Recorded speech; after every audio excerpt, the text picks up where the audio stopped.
Bonjour à tous, donc nous allons continuer avec la deuxième partie de ma classe, de l'exemple de classe pour la généalogie. Donc on était au niveau du constructeur. Donc le constructeur, ça sert à quoi? Alors numéro 1, ça sert à créer, à réserver un espace mémoire dans lequel va contenir mon instance de classe. Donc l'espace mémoire étant réservé, ici il n'y a aucune action qui est faite, donc après il faudrait faire un toto point nom, prénom, est-ce qu'il a des enfants, est-ce qu'il est vivant, est-ce qu'il est du sexe masculin, féminin, quelle est sa date de naissance, est-ce qu'il a une date de décès, est-ce qu'il a des enfants, il faudrait le faire à chaque fois. Donc ce serait un peu laborieux. Donc pour cela, dans un constructeur, on peut lui dire, quand tu me construis ma nouvelle instance de personne, tu vas demander comme paramètre un string que tu vas appeler le nom. Tu vas demander un string qui va être le prénom. Et dans ce cas-là, tu vas dire que le nom de mon instance va être égal au paramètre nom que la demande de création d'instance va passer. Et de la même manière, le prénom va être égal au paramètre passé dans la création de l'instance qui s'appelle prénom. Alors il y a deux écoles dans l'art de créer des constructeurs. C'est la première école, celle qui dit je vais créer un constructeur vide. On l'a vu, je passe 0 argument. Et dans ce cas-là, qu'est-ce que je fais? Il faudrait que je dise que le nom est égal à soit rien du tout, soit sans nom, comme on peut le voir parfois, soit ce que vous voulez, à vous de définir. Le prénom, ça va être pareil. Si on ne me le donne pas, je vais mettre sans prénom, etc. pour toutes les propriétés de ma personne. On pourrait aussi dire, voilà, je laisse tout à vide et que après, c'est la personne ou le développeur qui va renseigner ses propriétés. Donc là, on a créé un constructeur avec 0 argument. Maintenant, on va dire si la demande de création d'une instance de personne me passe, alors si il veut me passer qu'une seule information, qu'on va appeler A, je ne sais pas si A, ça va être le nom ou le prénom. Donc c'est délicat, donc je ne peux pas. Donc au minimum, je suis obligé d'en mettre deux, nom et prénom, comme ça je les assigne. Ensuite, s'il veut me mettre, par exemple, ma date de naissance. Alors si j'ai un datetime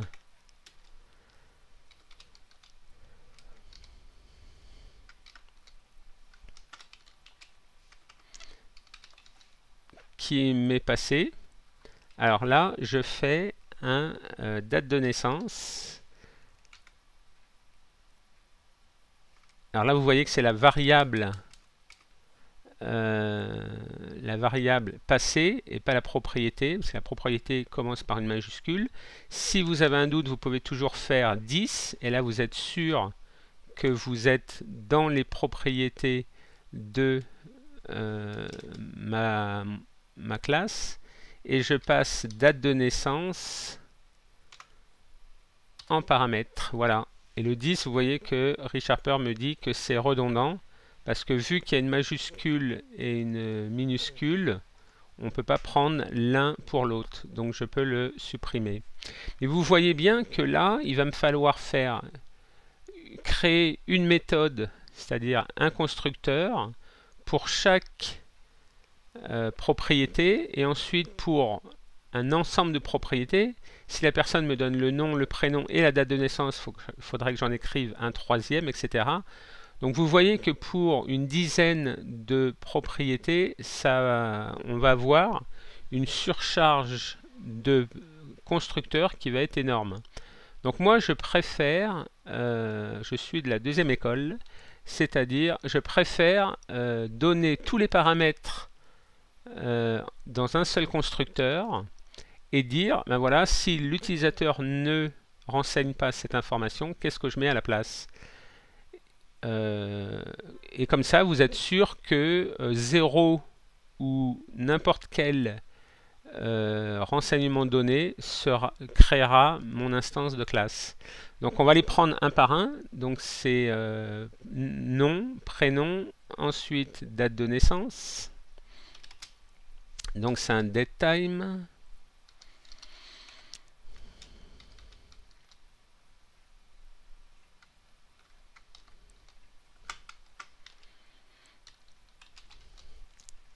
Alors je vais aller à la ligne parce qu'il y en a pas mal. Ensuite date de décès. C'est toujours un datetime. Donc là je peux m'amuser à mettre une orthographe différente pour différencier la propriété du paramètre. Alors datetime, il y a une majuscule.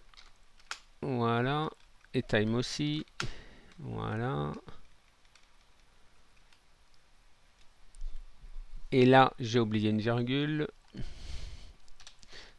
Toujours penser à mettre une virgule entre les paramètres.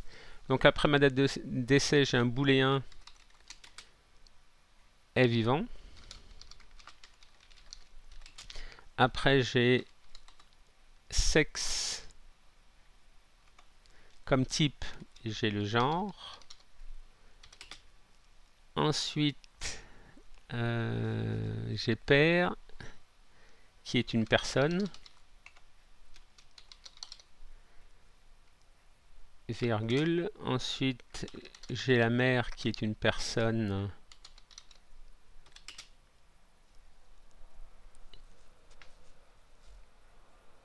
Ensuite, booléen, a-t-il des enfants?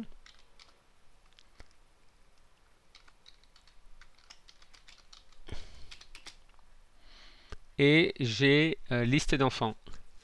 Donc le type, c'est une liste de personnes.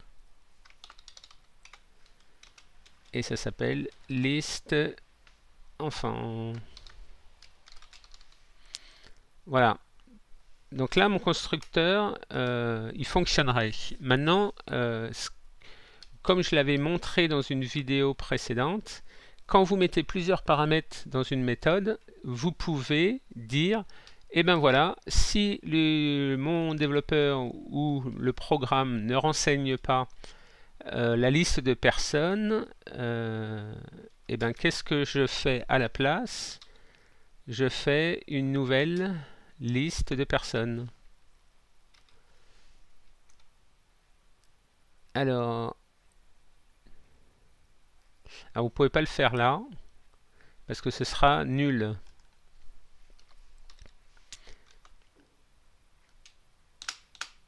Voilà. Donc je dis, si on me renseigne pas la liste d'enfants, moi je mets une valeur nulle. Et ce que vous pouvez mettre, dans ce cas-là, dans votre constructeur, c'est que la liste des enfants est égale à une nouvelle liste de personnes. Voilà. Et là, ça fonctionne. Il n'y a pas de message d'erreur. Et donc, on va faire la même façon. Alors, si vous mettez une affectation à un paramètre, il faut toujours les mettre en partant de la fin. Vous pouvez pas, si par exemple le nom, je dis voilà, si l'utilisateur il ne veut pas préciser, moi je vais dire par défaut c'est sans nom. Et là j'ai une erreur, pourquoi? Parce que les paramètres optionnels doivent apparaître après tous les paramètres demandés, required. Mais moi ce que je vais faire c'est que je vais les mettre à tous, comme ça il n'y aura pas de message d'erreur. Donc voilà, donc si l'utilisateur précise, eh ben nom égale nom. S'il ne précise pas, eh ben, ce sera sans nom. Donc vous faites ça sur chaque paramètre. Alors, une date de naissance, si elle n'est pas précisée, eh ben, on peut mettre nul. Là j'ai une erreur, pourquoi? Parce que toujours, j'ai pas fini. Voilà. Ensuite, il est vivant. Alors, par défaut, on va dire que oui. Si on crée une personne, on peut lui dire qu'elle est vivante. Alors, le sexe, par défaut, eh ben, on va mettre justement ici non défini. Vous voyez? Parce que je ne vais pas affirmer que c'est un homme ou une femme, parce que j'en sais rien. Et si j'avais que hommes et femmes, ben, j'aurais pas pu mettre nul, parce qu'une énumération n'accepte pas les nuls. Ensuite, le père. Alors, on va mettre nul. La mère également. La valeur nulle, on va pas dire que les parents sont nuls. Boule a des enfants, ben, par 0, false. Pourquoi? Ben, parce que quand on n'est pas tout de suite parent. Et liste de personnes enfants. Donc là j'ai encore une erreur. Ah ouais, alors lui, le compilateur, il ne sait pas convertir un nul en datetime. Donc il me dit c'est une erreur. Alors, dans ce cas-là, ah là j'ai fait une erreur. Est vivant, true. Voilà. Alors, qu'est-ce qu'on peut mettre? Date de naissance. Eh ben on va rien mettre, tiens. On va essayer comme ça.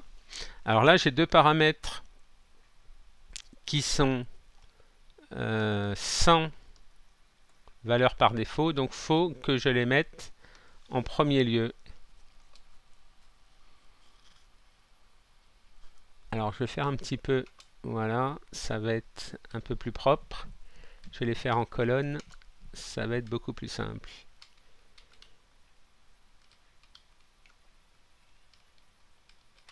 Voilà. Je fais CTRL-KD, hop, pour le mettre tout. Corriger, voilà. Donc là, j'ai pas d'erreur, je vais sauvegarder, je vais compiler. Ah si, j'en ai une. Ne contient pas un constructeur qui accepte 0 argument. Alors pourquoi j'ai cette erreur là? Parce que dans mon code, je lui ai dit crée-moi une nouvelle instance avec 0 argument. Et dans mon constructeur, ben, je ne lui ai pas dit si j'ai 0 argument, comment je fais. Alors pour cela, il faut qu'on gère date de naissance et date de décès. Alors ce qu'on peut faire, il y a une façon, c'est-à-dire, on va lui dire que si on ne précise pas la date de naissance, eh bien ça va être le 0, tiens on va mettre 0. Le 0 jour du 0 mois de l'année 0. Est-ce que ça fonctionne? Optional parameter must appear after all required. C'est normal. Et je vais faire la même chose pour la date de décès.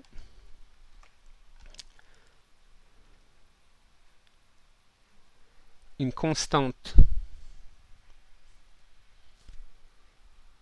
Ok.